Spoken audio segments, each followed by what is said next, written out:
Hi everyone. So I wanted to make Nicole has here. I wanted to make a quick video today on a topic that I've been thinking about lately. So I've been reading a lot about and researching on soul ties, trauma bonds, what they are, how they develop, and like how to break away from them. I'm doing this because of real situations that I myself am dealing with, and also just in terms of gaining a better understanding because of my interest in women really like honing in on their power and making better decisions for themselves. And so I'm no expert here, and a lot of this is really based off of my own experiences and what I have found out through the reading that I'm doing. But it seems to me like, so you have soul ties that, that term kind of started very much in the spiritual kind of world. It's tied to Christianity, and it's a term that's used essentially to depict the connection that you create with someone when you have intimacy or sex.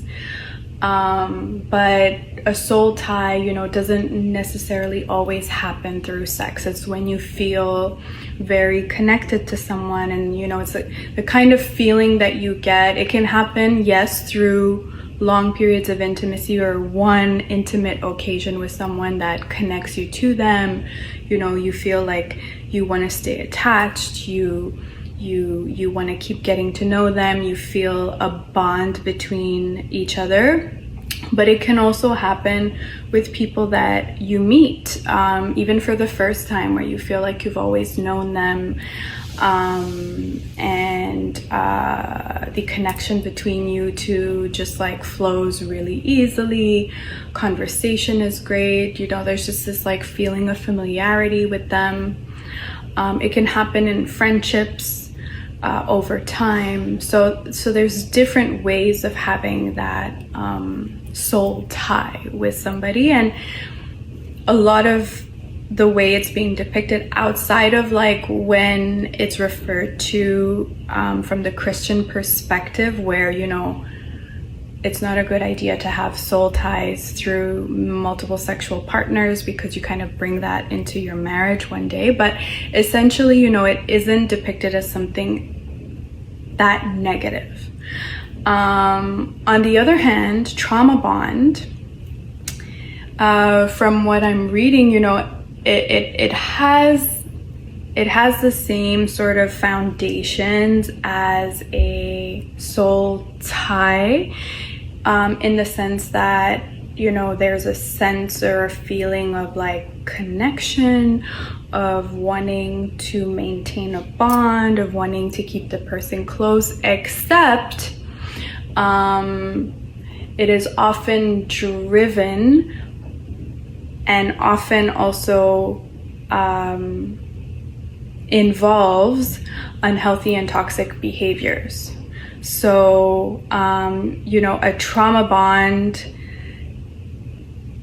often will exist in relationships, for example, where a person, gets all their sense of validity and love and sense of self through the person that they're with, and that person sort of uses that knowledge to their advantage. So they will withhold love or affection or giving time to that person when it suits them, and then kind of like love bomb them in other moments. So there's often like highs and lows involved in the trauma bond. The trauma bond also exists in situations where you're wanting to bond and connect with someone or a situation that is unhealthy, Often, self-love doesn't exist in those situations. And from what I was reading as well, a lot of the time, there's lack of self-love and narcissistic kind of personalities involved in all of that. So I found it really interesting to be reading about the different types of connections and how they affect us and where they stem from, and as I've been researching and looking into all of this, it's made me pause and consider how important it is for us to be intentional in the relationships that we develop. And this is not only romantic relationships, this is friendships, this is like any sort of bonding or time that you are giving to somebody. You are exposing yourself to potentially creating a soul tie, or if you have trauma in your past, or your basis for understanding relationships and love and validation was unhealthy through like what you saw with your family and so on and so forth. It is extremely important for you to be careful where you are exposing yourself, your heart, and giving time, because when you soul tie or when you trauma bond with someone, it is a very difficult thing to break away from.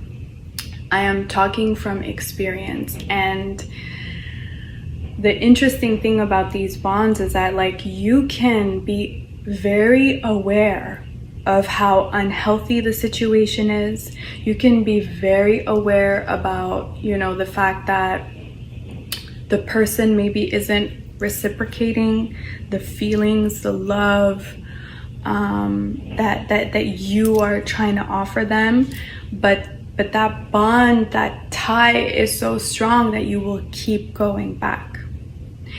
And then if you are able to break away, so speaking from my own perspective, I've broken away from some strong soul ties, and I thank God that one thing that He has granted me with is the ability to walk away. It can take me a very long time to do it, but I have the strength to walk away when I make the decision to do it. But that doesn't mean that the soul tie or the trauma bond no longer exists. Because what happens is that every time you hear that person's name, everything sort of comes back. Every time, you're in a place that you were at with that person, everything comes back. You can, just randomly get a thought, and all those feelings come back. And so, and I am talking about soul ties that I've had from over 10 years ago, where this still happens. Maybe not every day, but it happens. And every time it does happen, I have to acknowledge what is going on. Okay, this is the soul tie that I have with this person resurfacing. I have to allow it to pass, and I have to tell my brain and tell my heart to think about something else. So I have to be like very intentional about how I experience that moment, because otherwise it can lead me to reaching out. It can lead me to, asking myself, well, were things that bad? Maybe not. Maybe I should, maybe it was my fault, and overthinking, feeling sorry for myself, or feeling like I made bad decisions, and kind of just getting into this cycle, this unnecessary cycle for something that is past and gone, and that I should not even be wasting any time on currently in my life. So those are like the old ones, but the ones that are fresh, the ones that you are working on breaking away from, that is even more dangerous, because you don't want to be reaching out. to a soul tie or a trauma bond that you know is not helpful to reaching the goals and the places that you want to get to in your life, or that is not respecting your standards that you have set for your life or your self-love. Sorry. So yeah, I wanted to share a little bit on this, so for the people out there, the younger people out there who don't have too many soul ties or none at all, you know, in some of my videos I mention how part of self-love is self-discovery, and like, first things first, discover yourself. Understand what love means to you, what you learned about what love is, about what respect is, about what boundaries are, about standards and your beliefs and your values. Like, get to know that and figure out whether it's aligned with what you want for your life. All that is important, and once you know, that will help you operate better in the world.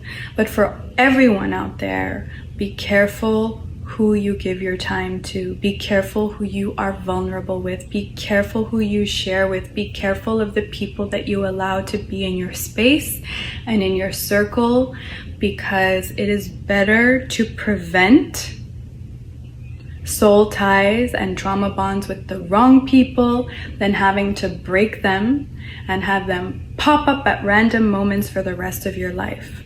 Let's be intentional about the relationships that we build. Let's be intentional about the soul ties and the people that we allow ourselves to connect with. The Bible says, protect your heart above all things. Like, that's huge. I remember when I